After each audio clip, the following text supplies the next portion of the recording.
मैं honestly ashamed हूँ अपने आप से नहीं, हम इंडियन से। एक चीज है जो हम लोग बहुत अच्छे तरीके से करते हैं, किसी भी चीज में किसी भी सिचुएशन में पहले कमी ढूंढना। एप्रिसिएशन भाड़ में जाए बाद में देखी जाएगी, क्रिटिसिज्म पहले होना चाहिए। ये हमारी डिफॉल्ट सेटिंग है। और जिस हिसाब की हेट इस फिल्म को मिल रही है, ध्यान से सुनना, नॉट क्रिटिसिज्म, रियल हेट। लोग बोल रहे हैं 4000 करोड़ की एआई फिल्म आ गई भाई, आदि पुरुष 2.0 कॉपी ऑफ हॉलीवुड। अब लोगों की तरफ से जो ये ब्लेटेंट स्टेटमेंट्स आ रही हैं, क्या ये कुछ वैल्यू होल्ड करती हैं? इसके लिए पूरी वीडियो देखना, हम हर एक एस्पेक्ट को पूरी तरीके से डीपली डाइसेक्ट करेंगे। देखो, ये समझना जरूरी है, रामायण ये स्पेसिफिक फिल्म सिर्फ एक और बिग बजट रिलीज नहीं है। रामायण हमारी हिस्ट्री है जो लिटरली हर एक इंडियन के डीएनए में है। चाहे तुम रिलीजियस हो या ना हो, चाहे तुम नॉर्थ से हो, साउथ से हो, ईस्ट से हो या वेस्ट से, ये स्टोरी तुम्हारे घर में किसी ना किसी फॉर्म में जरूर रही है, क्योंकि एक शेयर्ड कल्चरल मेमोरी है पूरी सिविलाइजेशन की। तो जब नमित मल्होत्रा, डीनेक के सीईओ, वो स्टूडियो जिसने ओपनहाइमर, ड्यून, इंटरस्टेलर के वीएफएक्स बनाए, उन्होंने अनाउंस किया कि 4000 करोड़ की 2 पार्ट रामायण रणबीर कपूर के साथ दंगल वाले नितेश तिवारी के डायरेक्शन में बनने जा रही है, तो ये जेन्युइन होप थी। पोस्ट आदि पुरुष तो एक डेस्परेट होप, और वही होप, वो स्पेसिफिक जख्मी होप, एग्जैक्टली वही चीज है जिसने ग्लिम्स ड्रॉप होने के बाद सब कुछ इतना एक्सप्लोसिव बना दिया। क्योंकि जब तुम इतनी ज्यादा उम्मीद रखते हो, एक्सपेक्टेशन और रियलिटी का गैप हर्ट करता है, और हर्ट करने के बाद लोग इर्रेशनल हो ही जाते हैं दोनों साइड्स पे।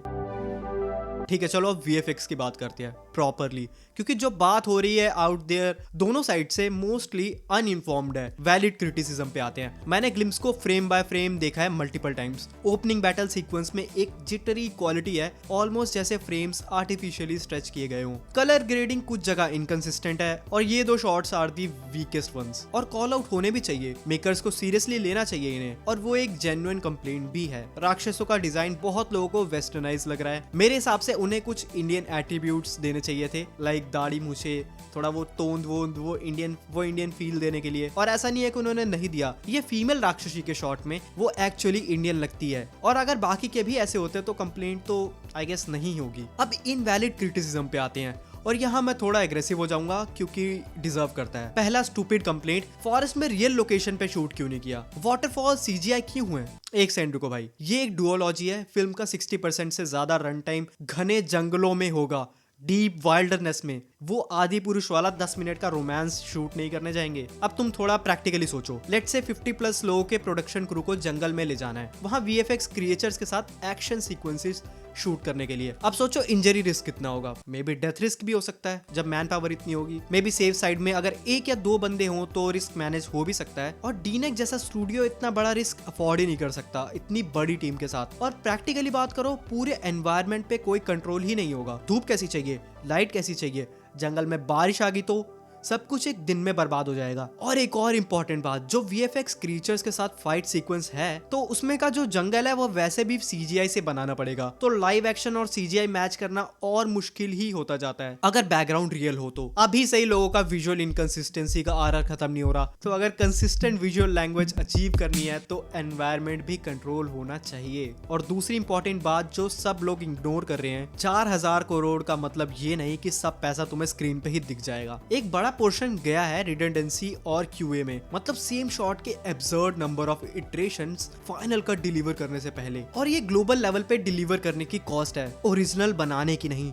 और तुम्हें पता ही है ये फिल्म सिर्फ इंडिया के लिए नहीं बनाई जा रही है, 80 से 90 लैंग्वेजेस में डब होगी, इन हाउस एआई डेवलप किया जा रहा है सिर्फ इसके लिए। अब वो सब पैसा कहाँ जाएगा वो छोड़ो, मार्केटिंग दिखेगा नहीं तो बिकेगा कैसे? एंड अब कुछ लोग बोलेंगे वी डोंट केयर, हमें फाइनल प्रोडक्ट अच्छा चाहिए। फेयर कॉल, लेकिन जितना भी अभी तक दिखाया गया है वो खराब तो किसी एंगल से भी नहीं है।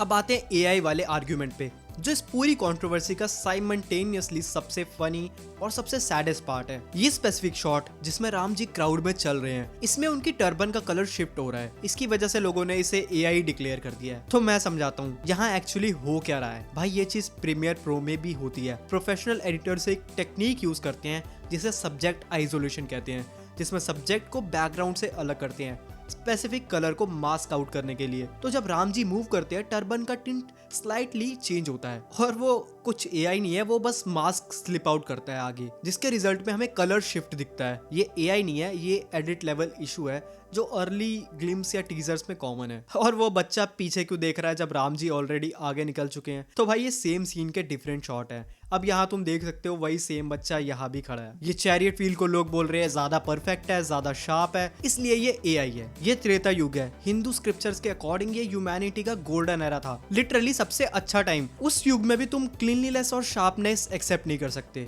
और प्रैक्टिकली बात करो उस टाइम का AQI कैसा था? सन लिटरली साइंटिफिकली ज्यादा ब्राइट था, तो वो चैरियट व्हील परफेक्ट क्यों नहीं हो सकता? हाँ, थोड़ी मिट्टी होती तो अग्रीड रियलिज्म ज्यादा आता निकल के, बट क्लीनलीनेस को एआई का एविडेंस बोलना, that's a different level of stupidity.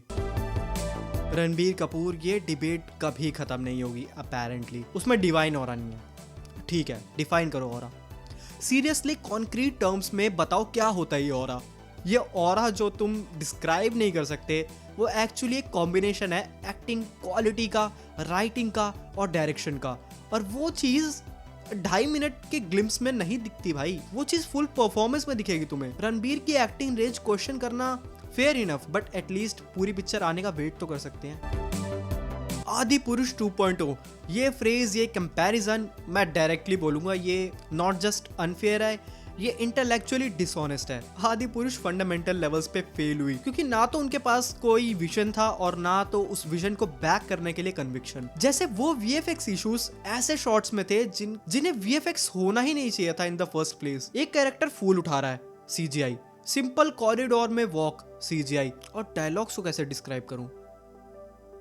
अब दूसरी तरफ रामायण का टीजर देखो। लोग ये नहीं समझते कि आदि पुरुष और रामायण का कंपैरिजन करना वैसे ही है जैसे एक 200 रुपए में बनाया हुआ घर एक प्रॉपरली इंजीनियर्ड बिल्डिंग के साथ कंपेयर करो। फाउंडेशन ही अलग है, क्वालिटी अलग है, इंटेंट ही अलग है। ये कंपैरिजन पता है एक ही रीजन से एग्जिस्ट करता है। आदि पुरुष 2.0 बोलना एक फास्ट इमोशनली लोडेड इंसल्ट है जो इंस्टेंटली रिएक्शन ट्रिगर करता है, बल्कि कोई आर्ग्यूमेंट नहीं है। अब इसे प्रूव करने के लिए तुम मेरा थंबनेल देख सकते हो, बिकॉज दिस ट्रिगर्स इमोशंस।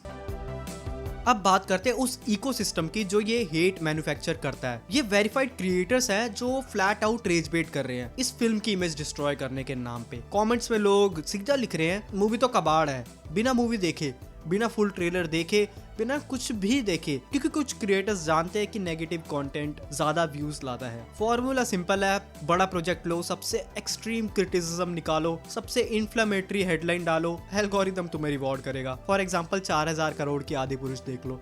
ये फ्रेज स्पेसिफिकली डिजाइन की गई है तुम्हारे ब्रेन को प्राइम करने के लिए, और अगर एक बार ये फ्रेमिंग सेट हो जाए तो तुम सब कुछ उसी लेंस से देखोगे। तो ये सब के बाद valid criticism, invalid criticism, manufactured hate, इन सबको साइड रखे तो you should be optimistic for this film, क्योंकि ये फिल्म डिजर्व करती है। पहली बार किसी ने जेन्युइनली ट्राई किया है हमारी हिस्ट्री को वर्ल्ड स्टेज पे लेके जाने का। 4000 करोड़, 80-90 लैंग्वेजेस में dubbing, IMAX world wide release. ये सिर्फ एक फिल्म नहीं है, ये एक स्टेटमेंट है कि इंडियन स्टोरीज ग्लोबल ऑडियंसेस के लायक है, कि एट द एंड सब कुछ रामायण से ही इंस्पायर्ड है, कि एट द एंड जो वो Lord of the Rings flex करते हैं, उनकी जितने भी बड़ी बड़ी IPs है वो हमारी हिस्ट्री से इंस्पायर्ड है। और अगर ये फेल होती है अनडिजर्वेडली हम लोगों की खुद की प्रीमेच्योर हेट से, तो बहुत लंबे टाइम तक ऐसी कोई चीज दोबारा मुश्किल है देखने को मिले। तब तक मेकर्स को काम करने दो और प्लीज चैरियट व्हील को AI बोलना बंद करो। बस इतना ही था, मैं भरा हुआ था, मैंने वीडियो नहीं बनाई थी एक भी इस पे, सारे मिल्किंग कर रहे हैं, मैंने सोचा ये एक वीडियो तो मैं भी डाल ही देता हूँ। बाकी आज के लिए इतना ही, मैं मिलता हूँ तुमसे अगले वाले में। हाइप तो पता नहीं दिखता ही नहीं है मेरे YouTube चैनल पे, लाइक ही कर देना। I will see in the next one, bye.